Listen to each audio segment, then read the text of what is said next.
আর সহ্য হচ্ছে না। আর কত কষ্ট দেবেন আমাকে বিধাতা। জীবনের সুখ কি জিনিস তা তো চোখেই দেখলাম না। যাও দুটো মেয়ে হলো, তাও তাদের হারিয়ে ফেললাম।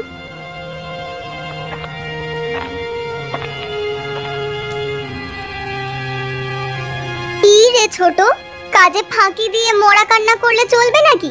এদিকে সকালবেলার চাটাও দিলি না আমার ঘরে। বর্দি কিন্তু আজকে তোর খাওয়া বন্ধ করবে দেখিস। কবেই বা ঠিক মতো দুটো ভাত খেতে পেরেছি মেজদি? প্রতিদিনই তো আমার খাওয়া পাতে কথা শুনতে শুনতেই পেট ভরে যায়। কি এত বড় কথা? শেষে কিনা তুই আমাদের এই অপবাদ দিলি? লোকে শুনলে তো বলবে সতীন হয়েছি বলে তোর উপর আমরা অত্যাচার করি। না না, তোমরা কেন অত্যাচার করবে? সব তো আমার কপালের দোষ মেজদি। আমার কপালে এসব লেখা ছিল বলেই না ঘটছে। তুই কি ভেবেছিস আমরা কিছু বুঝি না? উপরে উপরে আমাদের সাথে ভালো থেকে তলে তলে সতীনদের নামে বদনাম। আজ কর্তা আসুক বাড়িতে, তোর ব্যবস্থা করছি।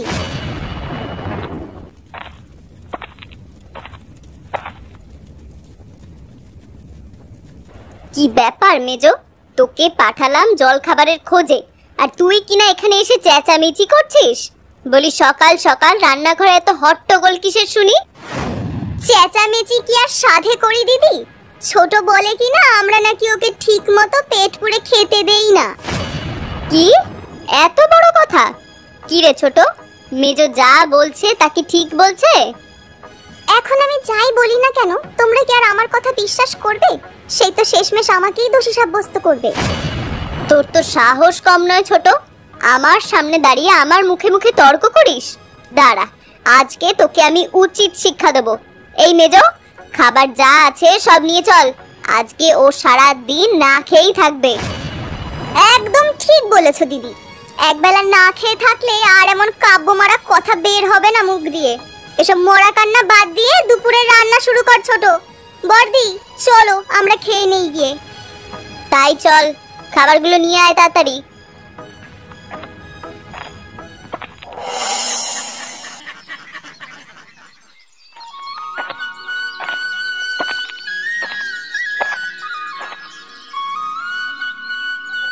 কই রে আমার দিদি ভাইয়েরা, কোথায় গেলি তোরা?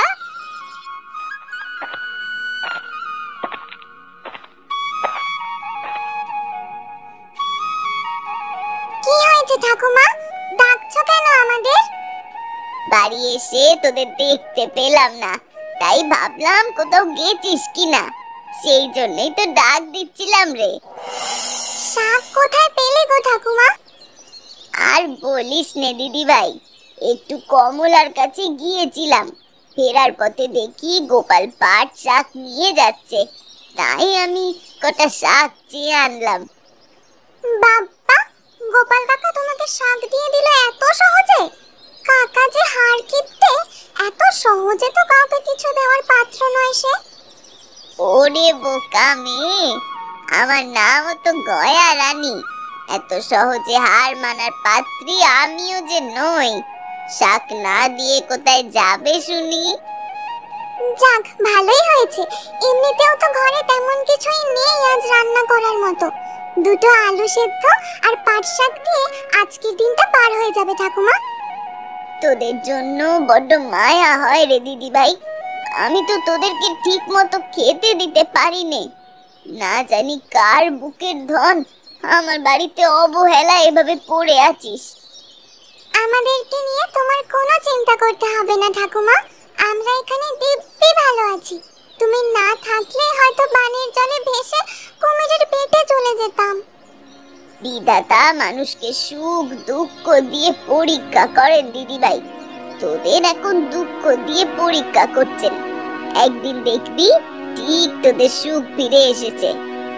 তাই যেন হয় ঠাকুমা, তোমার কথাই যেন সত্যি হয়। তা বলি ছায়া কোথায়? ওকে তো দেখতে পাচ্ছি না। ও বাড়িতে থাকলে তবে না দেখতে পাবে? ওকে তো নদীর ঘাটে পাঠিয়েছি জল আনার জন্য। কখন গেছে জল আনতে? এই তো বেশ খানিক আগেই গেছে, কিন্তু এখনো তো ফিরলো না। আমাদের বাড়ির সাথেই তো নদীর ঘাট, জল নিয়ে আসতে তো এত সময় লাগার কথা না। ঠিক কারোর সাথে গল্পে মজেছে দেখ, না হলে এক ঘটি জল আনতে কারোর এত সময় লাগে নাকি? ও তুমি ঠিকই ধরেছো, ঠিক কারোর সাথে গল্পে মেতেছে। এই মেয়ে যে এত গল্প করায় পটু না, এদিকে সকাল থেকে কিছুই খাইনি আমরা। সে কি, তোরা এখনো কিচ্ছুটি মুখে দিসনি? তোমাকে ছেড়ে আমরা কি খেয়েছি কখনো? এখন শাকগুলো আমায় দিয়ে বারান্দায় বসো দেখি, আমি ভাত নিয়ে আসি রান্নাঘর থেকে। তুই শাকগুলো নিয়ে রান্নাঘরে রেখে দে, ছায়া এলে তারপরই না হয় খেতে বসবো। ঠিক আছে ঠাকুমা, দাও শাকগুলো আমায় দাও।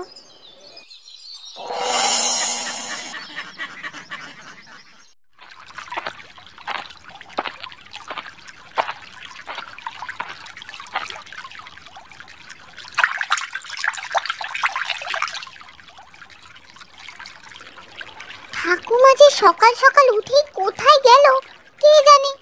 এদিকে ঘরেও তো তেমন কিছু নেই যে একটু রান্না করব। কটা কুচো চিংড়ি ধরে নিয়ে যেতে পারলেও তো একটু ভালো হতো।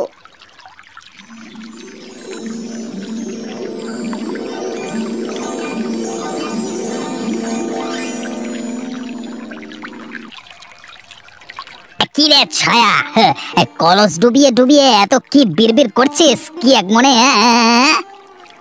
কি আর ভাববো কুবের দাদা, ভাবলে কি আর সমাধান খুঁজে পাওয়া যায়? তা তুমি কোথায় গিয়েছিলে গো? আরে আমি মাঝ নদীতে গেছিলাম রে ছায়া। শুনলাম মাঝ নদীতে নাকি খুব ভালো মাছ পাওয়া যাচ্ছে কদিন ধরে, তাই ভাবলাম এক পা ঘুরে আসি গিয়ে। তা তুমি কি মাছ পেলে? হ্যাঁ রে ছায়া, মাছের সাথে অনেক কাঁকড়াও পেয়েছি। আজকের বাজারে ভালো দাম পাওয়া যাবে সব মিলিয়ে। তাহলে তো খুব ভালো। তা তুমি আজকে একলা কেন? বিমল কাকাকে দেখছি না যে। আজকে বিমল দাদা আসেনি, বৌমনির শরীরটা বেশি ভালো যাচ্ছে না কদিন ধরে, তাই তো আমি একাই বেরিয়ে পড়েছি। সে কি, কাকিমার আবার কি হয়েছে? ও তেমন কিছু না, কদিন ধরে পেটের ব্যামোয় ভুগছে। আজকে নগেন বৈদ্যের বাড়ি নিয়ে যাব বলেছে। তাহলে বিকেলে এক ফাঁকে আমি আর দিদি গিয়ে বরং কাকিমাকে দেখে আসব। সে যা, সেটা মায়া কোথায়? আমি তো একাই জল নিতে এসেছি। এসে ভাবলাম দুপুরে রান্নার তো কিছু নেই, যদি কটা কুচো চিংড়ি ধরে নিয়ে যেতে পারি তাহলে এবেলা আর খাবারের চিন্তা করতে হবে না। ওহো, এই ব্যাপার। তা আমাকে আগে বলবি না তুই? আমার জালে আজকে অনেক কুচো চিংড়ি পড়েছে। দাঁড়া দাঁড়া, আমি তোকে কিছু কুচো চিংড়ি দিই, বাড়িতে নিয়ে গিয়ে রান্না করে খাস। তাহলে তো খুব ভালো হয় দাদা। আমি তো আরো আজকে দুপুরে রান্নার কথা ভেবে ভেবে একেবারে অস্থির হয়ে যাচ্ছিলাম। এই নে ছায়া, এখানে যা চিংড়ি আছে তা দিয়ে তোদের দুদিন ভালোভাবে কেটে যাবে। তুমি খুব ভালো গো দাদা। এই গায়ের মানুষ আমাদের সাহায্য না করলে আমাদের যে কি হতো। আমরা সবাই মানুষ, একজনের বিপদে আর একজনের সাহায্য করব, এটাই তো নিয়ম। এখন বাড়ি গিয়ে রান্না চড়িয়ে দে দেখি, আমি মাছগুলো নিয়ে হাটে যাই।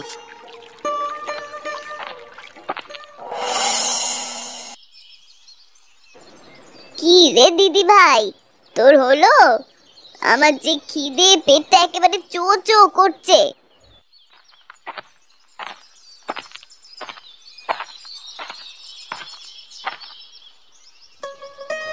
এই তো ঠাকুমা, আমার হয়ে গেছে। সকালেই সব করে রাখবো ভেবেছিলাম, কিন্তু তুমি বাড়িতে নেই বলে আর কুমড়ো ফুলের বড়াটা বানাইনি। তুমি আসলে গরম গরম বড়া খাবে বলে এখন বানাচ্ছি। তোরা দু বোনের সংসারের কত কিছু বুঝিস রে মা। তোদের যে জন্ম দিয়েছে নিশ্চয়ই সে কোনো না কোনো পুণ্য করেছে, কিন্তু অভাগীর কপাল যে বড্ড পোড়া। এত ছোট বয়সে তোদেরকে হারাতে হলো। ভাগ্য কখন কাকে কোথায় নিয়ে যায় তা কে বলতে পারে বলো ঠাকুমা। তবে ভাগ্যে থাকলে আমাদের আবার দেখা হবে আমাদের মায়ের সাথে। অবশ্যই দেখা হবে দিদি ভাই। বিধাতা কাউকে কখনো অসমাপ্ত রাখেন না। কিছু কেড়ে নিলে তার থেকে অবশ্যই ভালো কিছুই উপহার দেন। তোমার কথাই যেন সত্যি হয় ঠাকুমা। কি রে, ছায়া তো এখনো এলো না। মুখপুরি কি সকালের ভাত দুপুরে খাবে নাকি? কি জানি, এতক্ষণে তো ফিরে আসার কথা। ওই তো চলে এসেছে।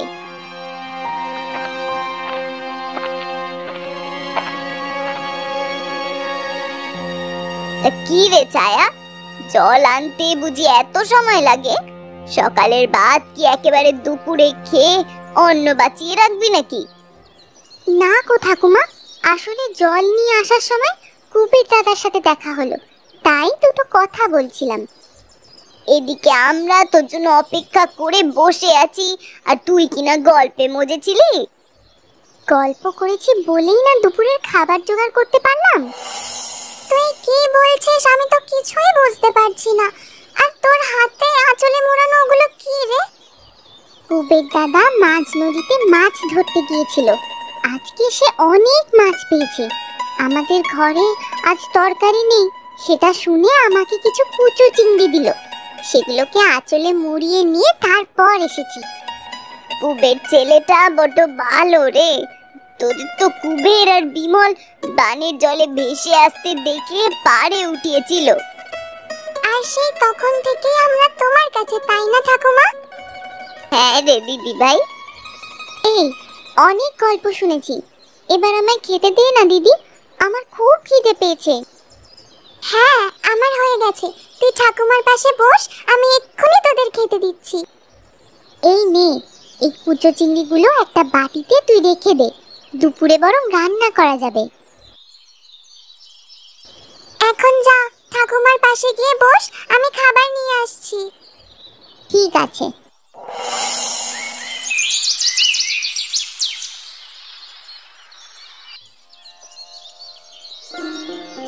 কই গো, আমার দুপুরের খাবার কি আজকে জুটবে না নাকি?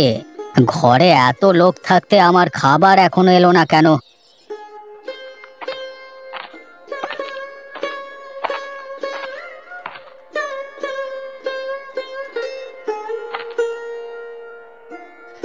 এই নিন আপনার খাবার। এ কি তুমি? তোমাকে না কতবার বলেছি আমার চোখের সামনে যেন তোমাকে না দেখি আমি। এত বলবার পরেও কেন এসেছো তুমি আমার সামনে? আসলে বর্দি আর মেজদি তাদের ঘরে সাজগোজ নিয়ে ব্যস্ত, আর আপনিও অভুক্ত আছেন, তাই ভাবলাম আমিই খাবারটা দিয়ে যাই। আমি অভুক্ত থেকে মরে গেলেও তোমার হাতের জল স্পর্শ করব না কখনো। যে আমার মেয়েদেরকে বানের জলে ভাসিয়ে দিতে পারে তার হাতের খাবার তো আমার কাছে বিশেষ সমান। ওরা কি শুধু আপনারই মেয়ে ছিল? ওরা বুঝি আমার কিচ্ছু না? 10 মাস 10 দিন গর্ভে ধারণ করে নিদারুণ কষ্ট ভোগ করে আমি ওদের দুনিয়াতে এনেছি। আমি কি করে ওদের বানের জলে ভাসিয়ে দেব বলুন? তোমার ওই ন্যাকা কান্না দেখে আমার মন গলবে না। পিতাকে তার সন্তানদের থেকে যে মা আলাদা করে দেয়, যে মা সন্তানদের মৃত্যুর মুখে ঠেলে দেয়, সে মা নয়, সে ডাইনি। অবশেষে এই অপবাদ শুনতে বাকি ছিল আমার ভগবান। তবে আপনি যাই বলুন আমি মেনে নেব। দয়া করে আমার সন্তানদের হারিয়ে ফেলার জন্য আমাকে দায়ী করবেন না। তোমার অসাবধানতার জন্যই আমার মেয়েরা আজকে আমার কাছ থেকে হারিয়ে গেছে। বেঁচে আছে না মরে গেছে সেটাও আমি জানি না। আমি তো কম চেষ্টা করিনি ওদের পানির জল থেকে উদ্ধার করার জন্য, কিন্তু আমি নিজেই যে ডুবে গিয়েছিলাম। পরে কমল হাজরা আমাকে জল থেকে উঠিয়েছিল। থাক, তোমার আশারে গল্প শোনবার ইচ্ছে আমার মোটেই নেই। এখন আমার সামনে থেকে যাও তো দেখে, তোমার মুখ দেখলে আমার দিনটাই খারাপ যাবে। যাও।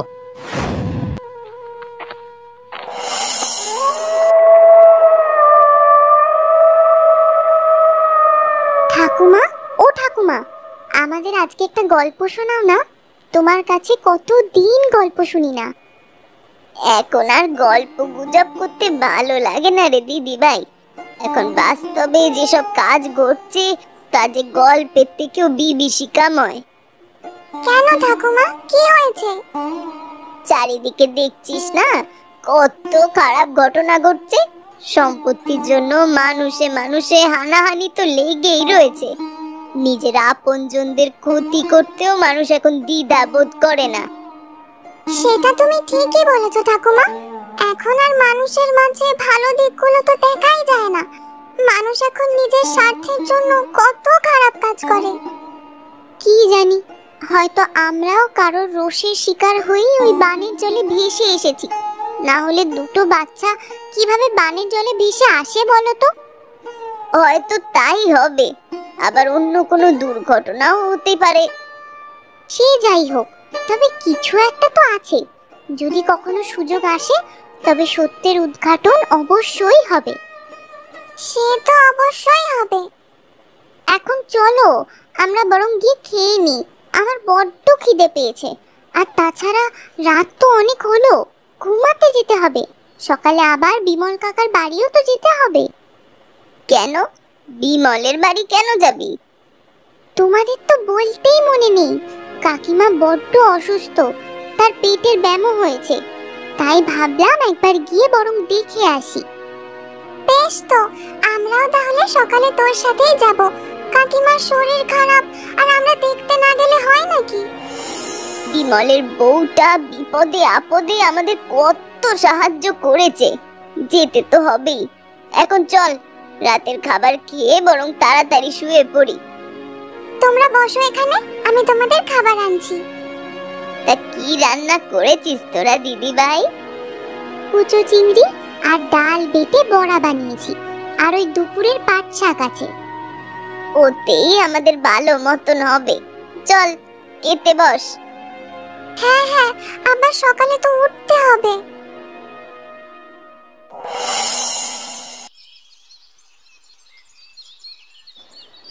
দেখো দিদি দেখো, আমার সীতাহারটা এখনো কেমন জ্বলজ্বল করছে। মনে হচ্ছে আজই শ্যাকরার কাছ থেকে নিয়ে আসা হয়েছে। আমার তো বিছা, সীতাহার, নূপুর সব এখনো একদম ঝকমকে আছে। এই গয়না ছাড়াও আবার আমাদের কাছে তো ছোট বউয়ের গয়নাও আছে। সেই গয়নাগুলো আমরা দুজনে ভাগ করে নিলে কেমন হয় বলো তো দিদি? কথাটা তুই মন্দ বলিসনি রে মেজো, সব তো এখন আমাদেরই। ওর মেয়ে দুটো বানের জলে ভেসে গিয়ে আমাদের একেবারে সব পথ খুলে গেছে।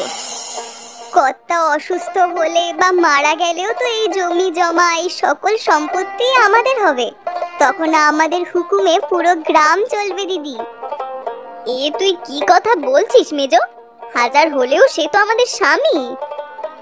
সন্তান না হওয়ায় আমাদেরকে কম লাঞ্ছনা তো দেননি তিনি, আর এখন আমাদের হাতে সব চলে আসলে ভাবো তো কেমন হবে।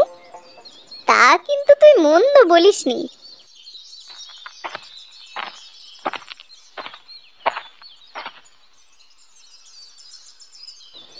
বাবা বাবা বাহ, তোমাদের এই দুই নমুনাকে বিয়ে করে আমার জীবন শেষ হয়ে গেল। সারা দিন খালি গয়না নিয়ে পড়ে থাকো।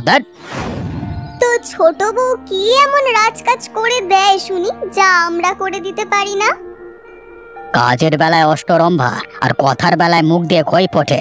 বলি, রাত তো কম হলো না, আমাকে কি খেতে দেবে না নাকি তোমরা? কেন, ছোট রান্না করেনি বুঝি? সে রান্না করলেও খেতে দেওয়ার দায়িত্ব কিন্তু তোমাদের। কিন্তু তোমাদের মন পড়ে আছে তো এই গয়নার ভেতর। দাও, এগুলো আমাকে দাও, এগুলো সিন্ধুকে উঠিয়ে রাখবো আমি। এই কি কথা, এগুলো তুমি কেন নেবে? বেশ, এখন পড়ে থাকো, কিন্তু সকালের মধ্যে সব ফিরিয়ে দেবে। এগুলো কাছে থাকলে তোমাদের কোনো কাজে মন বসবে না। আর হ্যাঁ, বানের জল আসতে শুরু করেছে, কালকে আমি নদী ভ্রমণে যাব।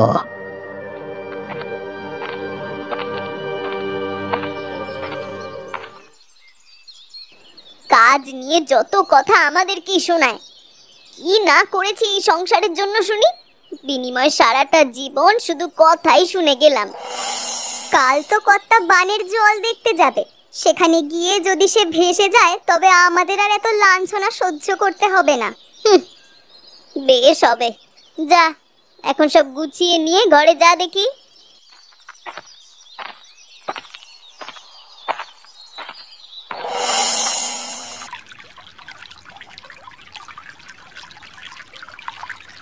তা গয়না ফেলে হঠাৎ বানের জল দেখতে আসবার স্বাদ হলো কেন তোমাদের? তা কি করব শুনি, গয়নাগুলো তো তুমি নিয়েই নিয়েছো, তাই ভাবলাম তোমার সাথে এসে বানের জল কেমন এসেছে সেটাই বরং দেখে যাই। যাক, সদ্বুদ্ধির উদয় হয়েছে তাহলে দেখছি। সে না হয়ে কি উপায় আছে? সদ্বুদ্ধি না হলে যে আমরা আর এই গ্রামের রাজত্ব করার স্বপ্ন দেখতেই পারবো না। মানে কি বলতে চাইছো তোমরা? আজ তুমি এই বানের জলে ভেসে যাবে, আর আমরা হব এই গ্রামের প্রধান। আমাদের কথায় এবার এই গ্রাম চলবে। তোমাদের সাহস তো কম নয়। আহ!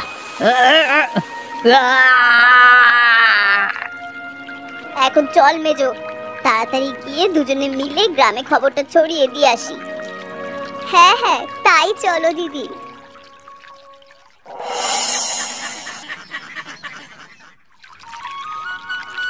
শুনলাম মাঝ নদীতে নাকি খুব মাছ হচ্ছে কিছুদিন ধরে। তুমি ঠিকই শুনেছো দাদা। বৌমনি অসুস্থ ছিল যখন, তখন আমি একবার মাঝ নদীতে গেছিলাম। তা হ্যাঁ রে কুবের, মাছ পেয়েছিলিস? হ্যাঁ দাদা, অনেক মাছ পেয়েছিলাম। সেই মাছ বিক্রি করি তো কিছু টাকা তোমাদেরকে দিয়েলাম, মানে বৌমনিকে মানে বৈদ্য বাড়ি নিয়ে যাওয়ার জন্য। ও হ্যাঁ, এবার মনে পড়েছে রে।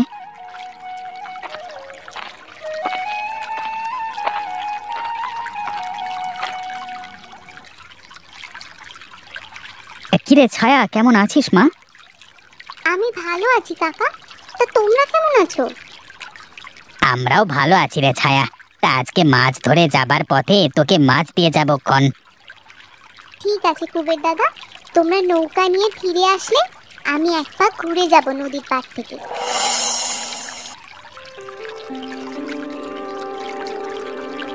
আরে আরে, ওটা বানের জলে কি ভেসে আসছে? দেখে তো মানুষ বলে মনে হচ্ছে। আমারও তো তাই মনে হচ্ছে। চলো চলো, টেনে ওটাই ওকে। উঠিয়ে ওনাকে পাড়ে নিয়ে এসো।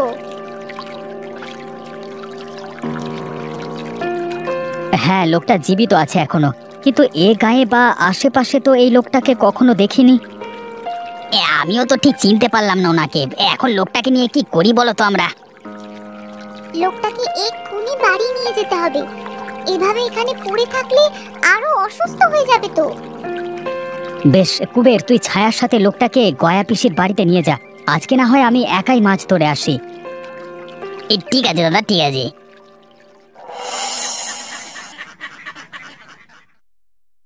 মায়া, ও মায়া দিদি ভাই, একবার বাইরে আয় তো দেখি।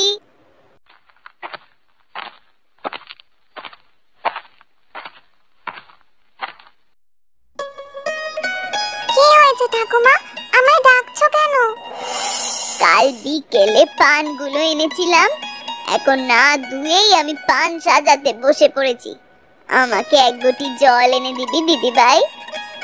এখন আর পান জলে ধুতে হবে না ঠাকুমা, কাল সন্ধেবেলায় আমি সব পান ধুয়ে পরিষ্কার করে রেখেছি। সেই জন্যই তো আমি দেখে পান সাজতে বসে পড়লাম। দেখতে তো একদম সতেজ আর পরিষ্কার দেখাচ্ছে।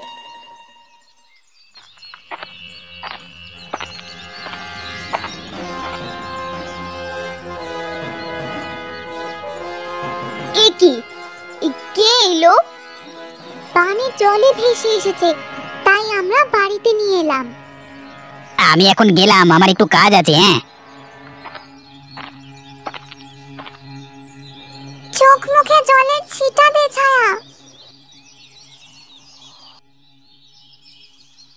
তা তুমি কে বাবা? বানের জলে তুমি ভেসে আসলে কি করে? আমি কোথায়? আপনি এখন কদমতলিতে আছেন। বানের জলে ভেসে নদী পথে এখানে চলে এসেছেন, তাই আমার বোন আপনাকে বাড়ি নিয়ে এলো। ভাগ্যের কি নির্মম পরিহাস! এই দুই মেয়ে আজ থেকে বছর 15 আগে বানের জলে ভেসে এসেছিল, আর আজকে তুমি এলে বাবা। কি, এরা বানের জলে ভেসে এসেছিল? এদের শরীরে কি পোশাক ছিল তখন? ওদের শরীরে যেসব জামা কাপড় ছিল তা দেখে অনুমান করতে পেরেছিলাম যে এরা খুব ভালো ঘরের কোনো মেয়ে হবে। আর হাতে দুটো বাজু ছিল, তাই না? এই যে দেখুন, আমাদের হাতের বাজু।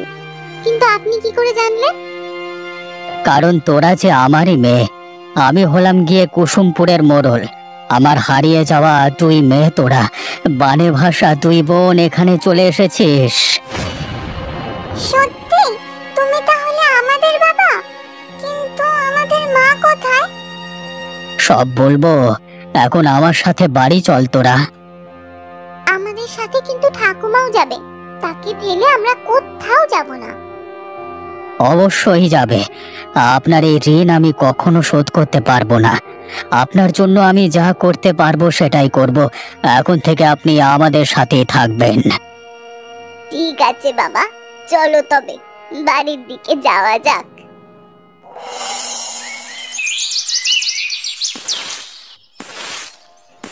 তাড়াতাড়ি হাতের কাজ শেষ করে আমাদের জন্য খাবার গরম কর, যা। কিন্তু একটু আগেই তো আমি তোমাদের জন্য রান্না করেছি বর্দি, খাবার তো এখনো গরমই আছে। তোকে যা বলা হয়েছে তাই কর, এত কথা কেন বলিস শুনি?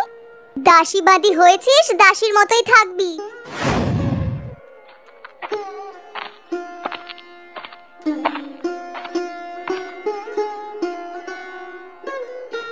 কে দাসী আর কে গিন্নি সেটা আমি ঠিক করবো এ বাড়িতে। এ কি, তুমি তুমি কি করে বেঁচে ফিরলে? বানের জলে ভেসে গিয়ে আজ পর্যন্ত কেউ তো বেঁচে ফিরতে পারেনি। বিধাতা যদি আয়ু রাখে তবে কারোর সাধ্য নেই তাকে মেরে ফেলবার। আমাদের ক্ষমা করে দাও, আমরা ভুল করে ফেলেছি। হ্যাঁ, আপনি আমাদের ক্ষমা করে দিন, আমরা ইচ্ছে করে আপনাকে ধাক্কা মারিনি। তোমাদের কোনো ক্ষমা হবে না। তোমাদের কুবুদ্ধি শুনে আমি ছোট বউকে অনেক লাঞ্ছনা দিয়েছি। তবে আজকে সবাই আরো একটা সত্যি কথা জেনে নিন। আজ থেকে 15 বছর আগে আমি যখন আমার মেয়েদেরকে নিয়ে বানের জল দেখতে গিয়েছিলাম, তখন বর্দি আর মেজদি মিলে আমার মেয়েদেরকে বানের জলে ফেলে দিয়েছিল। তুমি আমাকে আগে কেন বলনি গিন্নি? অনেকবার বলতে চেষ্টা করেছিলাম, কিন্তু তখন তো আপনি আমার কথা শুনতেই চাইতেন না। আবার ভুল হয়ে গেছে গিন্নি, তুমি আমাকে ক্ষমা করো। তোর মেয়ে হারায়নি রে মা, এই যে মায়া আর ছায়া, তোর বানে ভেসে যাওয়া দুই মেয়ে। কি সত্যি? হ্যাঁ গিন্নি, হ্যাঁ। আয় মা, তোরা আমার বুকে আয়, এই অভাগীর কোল শান্ত করে বার। এবার বলো তোমাকে কি শাস্তি দেব? পুলিশ ডাকবো নাকি পঞ্চায়েতে বিচার করব? আমাদের যে বড্ড ভুল হয়ে গেছে, তুমি আমাদেরকে এবার ক্ষমা করে দাও। তোমাদের কোনো ক্ষমা নেই। তোমাদের জন্য আমি ছোট গিন্নিকে অনেক নির্যাতন করেছি। তোমাদের জন্য আমার মেয়েদের 15টা বছর নষ্ট হয়েছে। ভালোই ভালোই এ বাড়ি ছেড়ে চলে যাও, না হলে কিন্তু পঞ্চায়েত ডেকে চাবুক মারাবো তোমাদের পিঠে।